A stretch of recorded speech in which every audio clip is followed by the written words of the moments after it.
আদা সেটা দিয়ে দিলাম। আদা কুচিটা কিছুক্ষণ একটু নাড়াচাড়া করে দিয়ে দিলাম চিকেন দিয়ে তাতে সামান্য একটু লবণ দিয়ে ভালো করে সতে করে নিচ্ছি। তারপরে এতে 1 টেবিল চামচ আদা রসুন বাটা দিয়ে আবারও কিছুক্ষণ নেড়ে নেব। তারপরে এতে নিজের পছন্দ মতো যে কোনো সবজি তোমরা অ্যাড করতে পারো।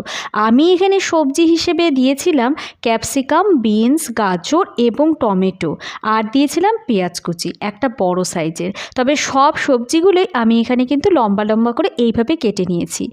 এখন ঢেকে রেখে পরিমাণ মতো লবণ দিয়ে চিকেনের সাথে সবজিটা ভালো করে ভেজে নেওয়ার পালা।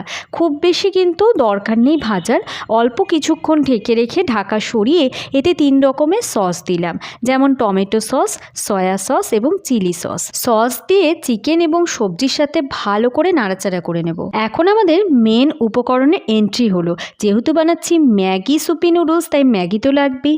এবার ম্যাগি দিয়ে